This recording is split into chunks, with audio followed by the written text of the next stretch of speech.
అనుకోవద్దు. ఎప్పుడు చూసినా స్టేజ్ వేస్తారు. స్టేజ్ వేసినప్పుడు ఆ స్టేజ్ వేసినందుకు స్టేజ్ నుంచి కార్యక్రమం అయిపోయినందుకు యువకులే మెయిన్లీ ఇన్వాల్వ్ అవుతారు. కానీ అక్కడ స్టేజ్ చూస్తే లేదు, యువకులు ఎప్పుడు చేరుంటారు.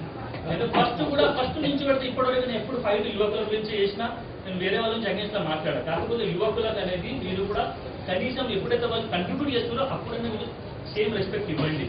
అదొక కోరిక. ఇప్పుడు యువకులు మనం పొలిటికల్ ఎదగాలంటే ఇప్పుడు ఆయన అనుభవం ఉంది, ఆయన అనుభవం కొంచెం తీసుకోండి. ఆయన అనుభవం తీసుకొని మీ కాంటాక్ట్స్, మీ ఓన్ టాలెంట్ అనేది యూజ్ చేయండి. అక్కడ ఇప్పుడు ప్రతి ఒక్కరికి మనకు పరిచయం ఉంది. ఒక సింపుల్ ఇప్పుడు మన తెలుగు వాళ్ళు ఉన్నారు ఇక్కడ. ఈ ప్రాంతంలో ఇప్పుడు ఒక వార్డు ఇప్పుడు చేంజ్ అయింది, తెలుసు తెలియదు. ఈ వార్డులో చేంజ్ అయింది, తెలుగు వాళ్ళు ఎక్కువ అయింది. ఇప్పుడు సంఖ్యలో మన వార్డులో తెలుగు వాళ్ళకి ఇప్పుడు ప్రాముఖ్యత అంటే ఎక్కువ. ఇప్పుడు పొలిటికల్ పార్టీ నుంచి ఎవరైతే డెసిగ్నేషన్ హోల్డర్ ఉన్నారో వాళ్ళకి చెప్తారు, పోయి మీరు ఒక మీ క్యాండిడేట్ సపోర్ట్ చేయకూడదు, నువ్వు శివసేన పల్లెల నుంచి నువ్వు శివసేన చెప్పడు. మనిషి అంటే మంచోడు నీకు. కానీ కాకపోతే అంటే మొత్తం మనం శివసేన మనిషి ఈ కాంగ్రెస్ అవన్నీ ఎక్కడ మొదలు మనం తెలుగు వాళ్ళు. సో మనకు తెలుగు కూడా గెలవాలనేది మనకు ఒక అభిప్రాయం ఉండాలి. మనకు తెలుగు కూడా ఒకసారి నిలబడాలి. నిలబడప్పుడు చిన్న చిన్న గొడవలు కుర్చీల గురించి నా పోస్టు, మా టీము, మా కమిటీ అది ఇడిచిపెట్టి మన తెలుగు ఎవడైనా సరే వాడు మంచి పని చేస్తున్నట్టే వాడిని నిలబెట్టి వాళ్ళకి సపోర్ట్ ఇవ్వాలి. అప్పుడే మన తెలుగు కూడా తెలుస్తాడు. మీరంటే మన తెలుగు తెలుస్తలేడు అని మళ్ళీ ప్రతి ఒక్క మళ్ళీ అంటారు అదే పాలిటిక్స్ గంగా అని తిడతాం నువ్వు అని. ఏ పార్టీ కూడా వచ్చినా మనం తిడతాం మనం. ఒక్కరు కూడా మంచివాడు అన్నాం, అందరూ లంగారు చీకే. మరి ఇక్కడ మీ ఇంటికి కూడా కచరా పడ్డది. కచరా పడ్డప్పుడు మీరు కలిసి తిడుతూ కూడా కచర వేసిందని. మరి మీరే గట్టర్లో దిగి సాగు చెప్తేనే కదా అప్పుడు క్లీన్ అవుతుంది. మీరు గట్టర్లో దిగాలంటున్నా నేను. పాలిటిక్స్ అనేది గట్టరే, ఐ అగ్రీ. దాంట్లో దిగాలి. సాఫ్ చేయాలంటే you have to involve in it. అప్పుడే దాన్ని కచరా సాఫ్ చేస్తావు. ఇప్పుడు అది స్వచ్ఛతా అభియాన్ నరేంద్ర మోదీ చేసిండు, ఆయన ఒక్కడంట్లో అయిపోతుందా?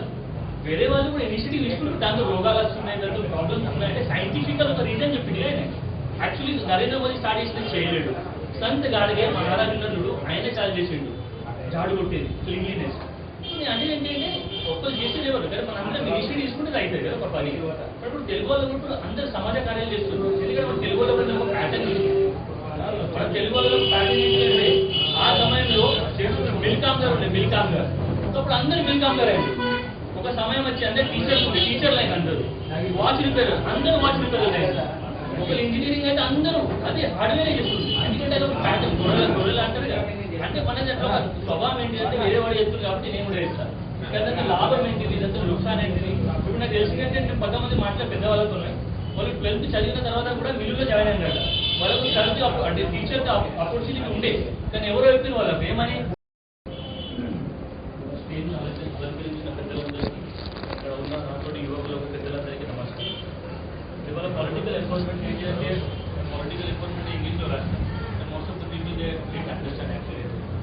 పొలిటికల్ ఎన్ఫోర్స్మెంట్ ఏంటి అంటే మనం పొలిటికల్గా ఎదగాలంటే మన దగ్గర పవర్ ఏంటి, మనం ఎలా ఎదగలుగుతాం, దాని గురించి నేను డిస్కషన్ ఎంకరేజ్ చేస్తున్నాను.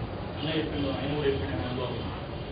ప్రాబ్లం ఏంటంటే ఇప్పుడు మనం చిన్నప్పటి నుంచి ఒకటి కోర్స్ ఒకటి చూస్ చేస్తాం. మనం ఎవరైతే తల్లిదండ్రులు ఎడ్యుకేటెడ్ ఉన్నారో వాళ్ళు మొదటి నుంచి వాళ్ళ అమ్మాయిలకు మొదటి నుంచి గైడ్ చేస్తారు. మీరు ఏ సబ్జెక్ట్ తీసుకుంటే మీరు ఏం కావాలి. ఇప్పుడు డాక్టర్ కావాలంటే మీరు you have to take science. Commerce తీసుకున్న డాక్టర్ కాదు. అలాగే మన తల్లిదండ్రుల తరఫున కూడా పెద్దల తరఫున కూడా వాళ్ళ యువకులకు ఒక ప్రోత్సాహం అనేది కలవాలి. వాళ్ళు ఒక ప్రోత్సహించాలి పిల్లలని. సో పొలిటికల్ నువ్వు కూడా వెళ్ళిపోవాలి.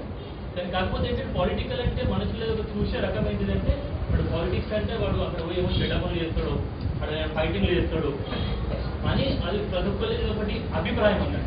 కానీ నేను అంటున్నది ఏంటంటే మనం స్కూల్లో చూసినట్లయితే బెంచ్లలో ఇంకా ఎవరైతే ఇంకా మంచిగా చదివిపోతుంది వాళ్ళు ఎంతో. అలాగే ఇప్పుడు యువకులలో కూడా సంస్థ అయినా కూడా ఒక సామాజిక కార్యమైనా కూడా పొలిటికల్ ఏమున్నా కూడా మన వాళ్ళు ఎంతో ఉండిపోతుంది. ఇప్పుడు నేను యువకులను చూస్తే అందరూ ఎంతెంతో కూర్చోవాలని ఆలోచించారు, ఒక్కరు ఆలోచించాలని ముంగడగా చూసుకుంటా. అది కాక పెద్దలతో ఒక విన్నపం ఏంటంటే ఎప్పుడు మీరు కార్యక్రమం నిర్మించినప్పుడు అబ్బాయిలది దానిలో కంట్రిబ్యూషన్ ఎక్కువ ఉంటుంది. అప్పుడు మీరు కూడా వాళ్ళకు తగైన సరైన వాళ్ళకు రెస్పెక్ట్ సేమ్ ఇవ్వాలి. ఇప్పుడు మనం అనుకుంటాం మేము యువకులు ఏం చేయగలుగుతాం. పెద్దవాళ్ళు కొంతమంది ఎప్పుడైతే యువకులు ఎవరైతే మంచి పనులు చేస్తారో కొంతమంది ప్రోత్సహిస్తారు, కానీ కొంతమంది ఏమంటారంటే వాళ్ళకి అనుభవం లేదు, వాడు ఏం చేస్తాడు. కానీ నేను ఇక్కడ వాళ్ళందరూ కూడా ఒకటి చెప్పాలనుకుంటున్నాను ఏంటంటే మనది భగత్ సింగ్, బాబుగేను, వీర్ సావర్కర్ వీళ్ళందరూ యువకులే. మరి అప్పుడు యువకులు స్వాతంత్రం గురించి అనుభవం లేకుండా పోరాడింది కదా, ఇవాళ మనం ఎందుకు చేయలేము? చిన్నగా అనుకుంటారు మన పిల్లలని ఏం చేయలేదని ఎందుకు అనుకుంటారు? ఎందుకంటే మనలో అది విల్ పవర్ అనేది లేదు. సంస్థ నడిపిస్తా ఒక సోషల్ పరిస్థితి. ఇక్కడ యుగేంద్ర టీం ఉంది, లక్ష్మణ్ గాలిపి ఉన్నాడు, అంజనేయులు ముస్లిం ఉన్నాడు, అశోక్ ఉన్నాడు, అందరూ కలిసి కూడా చేస్తున్నాం. ఇప్పుడు ఇక్కడ ఇంకొక అబ్బాయి ఉన్నాడు, మీరు ఎవరు ఏర్పడేయారు విజయశ్రీపురం, ఆ అబ్బాయి కూడా చాలా మంచి పనులు చేస్తున్నారు, కాకపోతే చెప్పుకోరు అన్నట్టు. ఇప్పుడు ఏంటిదంటే మీరు అంటారు కదా, ఇప్పుడు నేను చూస్తున్నా ఏంటంటే మీరు పోయి గవర్నర్ కలుసు you just sending photograph in the group, I never like it. ఎందుకంటే మీరు కలిసి వచ్చారు, ఉద్దేశం ఏంటి తెలియదు, కానీ కలిసి వచ్చారు మీ ఫోటోలు ఏదో చేసుకుంటున్నారు. అంటే హౌ డస్ ఇట్ మ్యాటర్స్, మనకు అవసరం లేదు. మా యువకులము ఏ పనులు చేసినా కూడా మనం ఒక మంచి పని చేసి వేరే వాళ్ళకి చెప్పాలి, వేరే వాళ్ళు కూడా అనుకోవాలి, వీళ్ళు చిన్నపిల్లలు వీళ్ళు చేస్తున్నట్టు మేము ఇంకా మంచి పని చేయాలి. ఇప్పుడు ఎంజే ఒక మంచి ప్లాట్ఫామ్ పెట్టింది పొలిటికల్ ఎంపవర్మెంట్, అదే it's a very good platform for every one. ఇప్పుడు మనం చూసినట్టు అన్నాడు ఇప్పుడు ఎట్లా సోర్స్ దొరుకుతాయంటే, ఇప్పుడు సింపుల్ ఒక లాజిక్ ఉంది. మన తెలుగు వాళ్ళలో కూడా ఎంతో మంది పొలిటికల్ ఇన్వాల్వ్ ఉన్నారు వేరే వేరే పార్టీలు. ప్రతి ఒక్క వాడుకు ఎప్పుడైతే ఎలక్షన్స్ అయిన తర్వాత కాకముందు కూడా వాళ్ళు ఎనాలైసిస్ చేస్తారు. వాళ్ళ ఎనాలైసిస్లో ఏం ఏర్పడుతుంటే మన తెలుగు వాళ్ళ సంఖ్య ఎక్కడుంది, మన కార్యకర్తలు ఎక్కువ ఎక్కడున్నారు, మనది ఓటు బ్యాంక్ అనేది ఎక్కడుంది, అది అనాలైసిస్ చేస్తారు. ప్రతి ఒక్క వార్డు ఇస్తారు. మనం ఇప్పుడు డైరెక్ట్గా ఎమ్మెల్యే కాకుండా ఒక చిన్న ఒక కార్పొరేటర్ కావాలి, పైన కోరుకోవాలి. ఎందుకంటే ఇప్పుడు మనం చూసినట్లయితే సోలాపూర్లో మన యూనిటీ చాలా బాగుంది. సాధు ధర్మన్న కూడా ఎమ్మెల్యే ఉండే, ఎంపీ ఉండే. దాని తర్వాత ఇక్కడ వర్లీలో కూడా మన అమృత్వాల మార్గు ఉంది ఆయన పేరు మీద, శారదా పాపం తండ్రి పేరు మీద ఒకటి చౌక్ ఉంది. చౌకులు ఉన్నాయి కానీ మన వాళ్ళు లీడింగ్ అనేది లేదు. ఎందుకు లేదంటే దానిలో ఒక రీజన్ ఉంది. అన్న అన్నాడు మేము సంక్రాంతి సంబరాలు చేసినప్పుడు రాలేదు, నిజ చెప్తున్నప్పుడు మేము తెలంగాణ జాగృతిలో ఉండే, ఇప్పుడు మానవ హక్కులను మొదటి నుంచి ఉన్నాము, ఇప్పుడు ఇలా తెలంగాణ జాగృతి ఉన్నాడు, వీళ్ళు కూడా ఇప్పుడు ఎంజీఎం ఉన్నారు. కాకపోతే ఎవరు ఏ సంస్థ ఉన్న ఒక మంచి పని చేస్తున్నారు అప్పుడు వాళ్ళని ప్రోత్సహించారు. వాడు మనోడు కాదు, వాడిని ఒక లాబీ వేరు, వాడిని కించపరుచుడు చేయబట్టి లేదా మనోళ్ళు ముంగట వెళ్ళలేకపోతుంది. ఎవరైనా కూడా వాడు నీతో జమాంచండి, నీతో దానికి సంబంధం లేదు, నీతో జమాంచండి, కానీ వాడు మంచి పని చేస్తున్నాడు ప్రోత్సహించు, లేకపోతే తప్పకుండా నోట్ తీసుకుని తప్పు appreciate him and motivate him if it's possible. అలాగే అనేది ఏంటి అంటే ఇప్పుడు మన యువకుల్లో కూడా చాలా మందికి ఇంట్రెస్ట్ ఉంటుంది. ఇప్పుడు మేము ఎందుకు అంటే సోషల్ వర్క్ చేయాలనుకున్నాం, కానీ ఇప్పుడు మాకు అర్థమైంది ఏంటిదంటే సోషల్ వర్క్ చేయాలని ఒక తపన ఉన్నా కూడా మాకు డబ్బులు కావాలి. But we are strugglers. ఇప్పుడు మేము యువకులను చూసినట్లయితే అందరూ స్ట్రగ్లర్స్. మా మనసులో కొంతమందికి ఉంటుంది నేను పాలిటిక్స్గా ఎదగాలి, లేకపోతే నేను సంస్థ పరంగా ఎదగాలని. కాకపోతే మన దగ్గర అంత డబ్బులు లేవు, అంత సపోర్ట్ లేదు. మాకు ఒక మోరల్ సపోర్ట్ అనేది కావాలి ఎన్నిక నుండి. కాకపోతే ఇప్పుడు టాక్ టాలెంట్ మాట్లాడి ఇంకోటి నేను చెప్తాను, మన తెలుగులో బాగా మంది చూసిన ఎవరైతే పాలిటిక్స్లో నిలబడ్డారో, ఇప్పుడు మన కమ్మటిపురం నుంచి ఆయన కూడా టైంలో నిలబడ్డారు ఉంటుంది, దిలీప్ తమ్మల్. ఇక్కడ ఇప్పుడు రమేష్ మంత్రిలో నిలబడ్డారు. కానీ ప్రతి ఒక్క వాళ్ళని బట్టి నేను చూసినట్టు ఒక నెగిటివ్ క్వాలిటీ అంటే వీళ్ళందరూ మంచి పనులు చేస్తున్నారు ఏదో ఒకటి, కానీ పబ్లిక్లో మాట్లాడలేకపోతుంది. So you have to be public speaker. దీన్ని అట్రాక్ట్ చేయాలంటే క్రౌడ్ మీరు మంచిగా మాట్లాడాలి, మంచి పనులు అయితే మీరు చేయాలి తప్పనిసరిగా, కానీ మంచిగా మాట్లాడాలి పబ్లిక్లో. అప్పుడు ఆ కాన్ఫిడెన్స్ అనేది వస్తుంది చూడు, అప్పుడు మీ వాళ్ళు వేరే వాళ్ళు కూడా నీతో వస్తారు. ఎందుకంటే నీ వాక్ చాతుర్యం అంటారు దాని అందు గురించి, వాక్ చాతుర్యం అది చాలా ఇంపార్టెంట్ మీ పనితో పాటు. ఇక్కడ మీరు ఏదైతే పని చేస్తున్నారో దాన్ని ఒక సరైన పద్ధతిలో ప్రజెంటేషన్ చేయాలి. మనం ఇంటర్వ్యూకి వెళ్తాం, 10 మంది 20 మంది కూర్చుంటారు, కానీ ఇంటర్వ్యూలో ఒక్కోళ్ళు ఇద్దరు సెలెక్ట్. ఎందుకంటే they know how to present చేయాలి, వాళ్ళ ఇప్పుడు ఎలాగ వాళ్ళ స్కిల్ను ఎలాగ ప్రజెంట్ చేయాలి. మనం ఇక్కడ కూడా అదే ఇంపార్టెంట్. పొలిటికల్ ఎంపవర్మెంట్ మన అబ్బాయిలు ముంగడికి రావాలి మొదలు. ఎందుకంటే ఒక సింపుల్ లాజిక్, ఇప్పుడు మన తల్లిదండ్రులు ఒక రిటైర్ అయిన తర్వాత ఒక పెద్ద కొడుకును చిన్న కొడుకును ఎవరో రైట్ హ్యాండ్ లెక్క వన్ చేతిలో మొత్తం ఇచ్చి చూసుకోవాలి. అలాగే కూడా పెద్దోళ్ళు కూడా మనం యువకులు అనాలి. ఇప్పుడు మీరు యూజ్ చేస్తారు, take care of it. I have witness, I had spoken to so many people. అందుకే ఇవన్నీ చెప్తున్నాం. అనేది ఏంటంటే మా యువకులకు మీరు అంటారు కదా, యువకులు రావాలి ముంగడికి రావాలి, కాకపోతే సేమ్ అప్రోచ్ మీరు ఉండాలి వెనుక నుండి. వాళ్ళ యువకులు దగ్గర ఎప్పుడు ఉంటారు, కాకపోతే యువ అనేది ఏదైతే ఉన్నది ఇలా నరేంద్ర మోదీ ఇంత పవర్ఫుల్ లీడర్ అయిన తర్వాత కూడా ఆయన ఒక మాట అన్నాడు, now we have to give opportunity to youth. Youth gonna lead the country. So when you know అంటే everyone is aware of it, everyone knows about it, youth చేయగలుగుతారు. మరి యూత్ ఎందుకు ప్రోత్సాహం అందుకే అనేంటే యూతే కాదు పెద్దవాళ్ళైనా కూడా ఎవరైనా ఇంట్రెస్ట్ ఉంటే వాళ్ళకి సపోర్ట్ ఇస్తే మన సమాజం బాగుపడాలి. భక్తశాలని కాదు, తెలుగు అనే భాష ఎవరైతే ఇక్కడ నివసిస్తారో వాళ్ళు ముంగడికి వెళ్ళాలి, మన మనసులో ఉండాలి. మనం ఏం యాక్టివిటీ చేసినా ఏం చేసినా మనం ఇక్కడ గురించి చేయాలి, బొంబాయి గురించి. ఎందుకంటే మనం పుట్టి పెరిగినది ఇక్కడ కాబట్టి, కర్మభూమి జన్మభూమి మనది ఇక్కడే కాబట్టి మనం దీని గురించి మొదలు ఆలోచించాలి. తర్వాత మన దేశం ఎప్పుడైనా మనం చుట్టీలలో ఉండేదాన్ని, దట్స్ ఓకే. మనం ఉంటున్నాం ఇక్కడ అంటే మన భవిష్యత్తు డిపెండ్ ఉంది. ఇప్పుడు మన వదిలే ఒక స్కూల్ లేదు, ఒక చిక్కు చెట్టు, మన వదిలే ఒక స్కూల్ లేదు. మన తెలుగు వాళ్ళ చిక్కు చెట్టు కాదు, మన మొత్తం వదిలి ఉన్న వాళ్ళందరికీ చిక్కు చెట్టు. ఒక స్కూల్ లేదు, మనం ఇక్కడికి ఇక్కడ సెకండ్ దాటి పోయినా దొరకదు అడ్మిషన్, వాలీక్లాస్ పోయినా దొరకదు. మరి మనం ఎప్పుడైనా వెళ్ళదీసి అడిగినామా ఎమ్మెల్యేలను?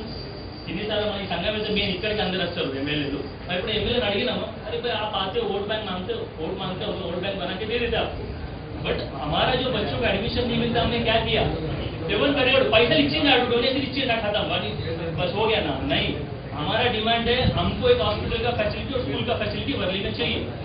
कांगूर हॉस्पिटल ఉంది emergency they don't accept in emergency పోదో హాస్పిటల్ తీసుకొని మిమ్మల్ని మీరు పోవాలి అక్కడికి ఇక్కడికి మన కేంకు పోయేటప్పుడు లేదా ఇద్దరు ముగ్గురు చనిపోయింది ట్రాఫిక్ లో. అంటే మన వర్లీలో ఒక స్కూల్ లేదు, ఒక హాస్పిటల్ లేదు, మనం ఏ విధంగా అంటున్నాం, మనం చాలా ముంగడికి వెళ్ళాం. మనం ఏం కోర్సులు చేసినా మనం ఎంత ముంగడిపోయినా కూడా నాకు అనిపిస్తుంది మనం ఏం చేయలేదు. ఎందుకంటే మనం సోల్జర్లం కాదు పోయి మనం దేశం గురించి పోరాడతలేము.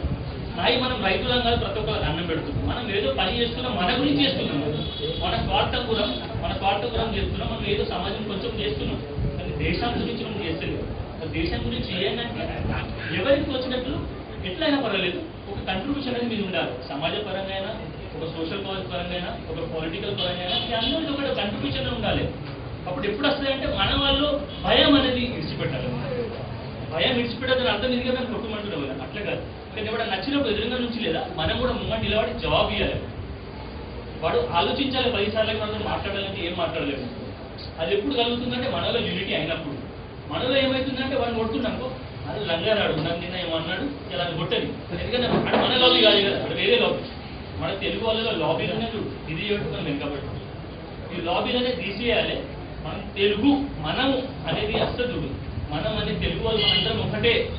మనం ఆపసలు లొల్లి చేసుకోవాలి, ఎందుకంటే ప్రతి ఒక్కరు ఒపీనియన్ డిఫరెన్స్ లొల్లులు అవుతాయి. వేరే వేరే సంఘాలు ఉన్నాయి, ఎంటీఎం ఉంది, తెలంగాణ జాగృతి, మానవచల్య ఉంది, ఐ విల్ హెల్త్ ఫౌండేషన్ ఉంది, ఎంటీఎం ఉంది, ఎన్నో సంస్థలు ఉన్నాయి. అది మీది ఓకే, మీది మన గ్రాడ్యుయేషన్ ఉంటే ఇట్స్ ఓకే. కానీ ఎప్పుడైతే మనం వేరే వాళ్ళు అసలు ఒకటైనప్పుడు అప్పుడు డెఫినెట్లీ మనకు ఇప్పుడు గెలుస్తాడు. ఈ వచ్చే ఎలక్షన్లో ఇప్పుడు ఏదైతే ఇక్కడ ప్రాబ్లమ్స్ నడుస్తున్నాయి ఇప్పుడు మన తెలుగు వాళ్ళ ఇక్కడ అవి మొదలు క్లియర్ చేసుకుంటేనే వచ్చేటోడు క్యాండిడేట్ గెలుస్తాడు. ఈ ప్రాబ్లమ్స్ ఇట్లనే పెట్టుకుని ఉంటారు అనుకో వరిలో ఎవరు గెలవడు, అది కాని. ఎందుకంటే వరిలో చాలా ఒక మంచి ఆపర్చునిటీ ఉంది. ఎందుకంటే తెలుగు వాళ్ళు చాలా ఉన్నారు. ఇప్పుడు అక్కడ నీల నాగేశ్వర్ ఉన్నాడు, ఆయన కూడా ఒక ఇంట్రెస్ట్ ఉన్నాడు అని చెప్పిండు. లాస్ట్ టైం రమేష్ మందిరం నిలబడ్డప్పుడు ఆయన కూడా ఒక 90% దొరికింది, 10% ఇంకా సపోర్ట్ దొరకాలి, అన్నీ చూడిపోయింది. సో మన తెలుగు వాళ్ళు కూడా 100% సపోర్ట్ ఉండాలి. వేరే తోటి ఇస్తాడు ఇవ్వాలి, దట్స్ నాట్ యువర్ కాల్. ఇప్పుడు మేము ఉన్నాము తెలుగు వాళ్ళ, నేను చిన్నప్పటి నుంచి నేను మరాఠీలతో ఎక్కువ ఉన్నాను. నాకు ఎక్కువ తెలుగు కొడుకు అక్కడ విచారాలు అక్కడ ఏంటంటే మరాఠీలు ఎక్కువ పరిచయం తెలుగు వాళ్ళని చాలా. ఇప్పుడు నేను చెప్తే చివరి ఎందుకు పోవడం అంటే దోస్తీ కదా నేను ఆయన చూడ దోస్తులు అయితే ఇద్దరు ముగ్గురు వస్తే కావచ్చు, ఇద్దరు ముగ్గురు ఫ్యామిలీ ఓట్స్ 15-20 అవుతాయి. అట్లా అనుకుంటే ప్రతి ఒక్క కూడా అనుకుంటే మొత్తం కొన్ని ఎక్స్ట్రా ఓట్స్ కూడా వస్తాయి. తెలుగు వల్ల ఇది ఉన్నది, ఇది ప్లస్ బోనస్ వస్తుంది. కాకపోతే ఒక తపన అనేది ఉండాలి. చేయండి అంటే ఒక తపన మనసు అనేది మనస్ఫూర్తిగా మనం పని చేయాలని ఒక కోరిక అనేది ఉంటుంది. ఒక విలువ ఉన్నప్పుడే మనం ఇది సాధించగలుగుతాం, లేకపోతే బట్టి మాటలే.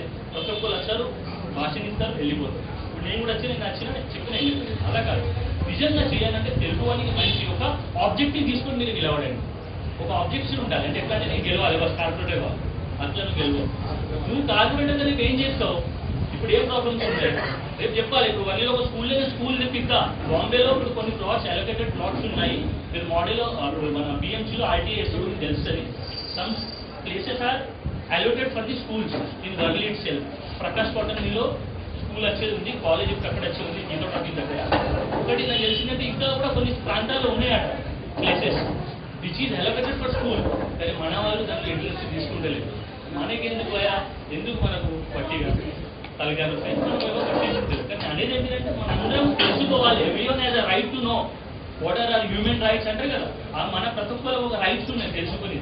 అందుకని అనేది ఏంటంటే ప్రతి ఒక్కరు ఒక్కటిగా అయ్యి మనం పనులు చేస్తేనే మనం ఏదైతే అనుకుంటున్నామో సాధించగలుగుతాం. లేకపోతే మనం ఇప్పుడే కాదు మా పిల్లలు మా అంత అవుతారు, అప్పుడు ఓన్లీ వి టాక్స్, అప్పుడు ఓన్లీ టాక్స్ నడుస్తాయి.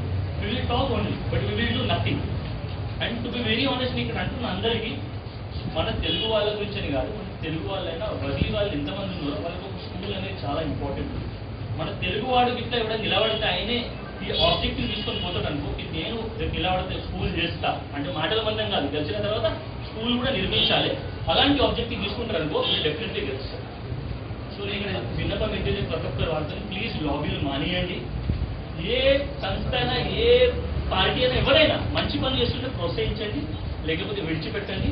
కానీ లాబీలు అయ్యి అది ఏం మంచి పని చేసినా వాడు లంగారా స్వార్థం గురించి చెప్తున్నప్పుడు అనకండి. ప్లీజ్ ఎవరు ఎంత మంచి పని చేసినా please accept that and please motivate them. చెడు అనేది ప్రతి ఒక్క దాంట్లో ఉంది, నాలో ఉంది, మీలో ఉంది, అందులో ఉంది. చెడు వదిలేండి, ఒక మంచి పని చేయండి. ఇక్కడ ఇచ్చిన అవకాశానికి ఎంకే వారికి వీళ్ళందరికీ నా నమస్కారం. ఆయన ఒకసారి ఇక్కడ మాట్లాడుతూ మీకు చిన్న చెప్పాలనుకుంటున్నా. ఆయన మాకు చెప్పిండు, బాంబేలో తెలుగు వాళ్ళు 2000 కంటే ఎక్కువ సంస్థలు ఉన్నాయి. తెలుగు వాళ్ళే 2000 కంటే ఎక్కువ సంస్థలు, మరొకటి లేకుండా 2000 కంటే ఎక్కువ సంస్థలు ఉంటే ప్రతి ఒక్క సంస్థల కనీసం ఒక 2 BA కమిటీ ఒక 11 మంది అయితే కావాలి మినిమం. 11x2 పట్టుకున్నా కూడా 22,000 మంది ఒక సంస్థలు ఉంది. ఇంకా అందులో ఇంకా యుగేంద్ర వాళ్ళకి ఉన్నారు, వితౌట్ ఎడ్యుకేషన్ వస్తున్నారు, అలాంటి వాళ్ళు ఉన్నారు, లక్ష్మీనరసింహులు ఉన్నారు, అంజీనరసింహులు ఉన్నారు. అంటే సంస్థలు కూడా చలో కామ్ వచ్చాకనే ఆలోచించండి. మనకు చాలా మంచి ఒక ఉన్నది డేటాబేస్ ఏమైనా హెల్ప్ కావాలంటే డెఫినెట్లీ హెల్ప్ ఇది ఇస్తా. కాకపోతే ఫస్ట్ ఆఫ్ ఆల్ ఇప్పుడు మీరు ఇచ్చినప్పుడు మీతో ఒక ఆపేక్ష ఏంటిదంటే మీరు కూడా వేరే వాళ్ళు తక్కువ చేస్తున్నారు, మీరు కూడా వాళ్ళ గురించి నిందించడానికి విడిచిపెట్టండి. మీరు ఓన్లీ అనండి మనకు తెలుగు వాళ్ళు గెలిచి రావాలి కదా, బట్ ఎవడన్నా కానీ మనకు తెలుగు వాళ్ళు కావాలి కాబట్టి అందరం ఒకటే పని చేయాలి. ఇక్కడ ఇచ్చిన నాకు అవకాశానికి అందరికీ ధన్యవాదాలు.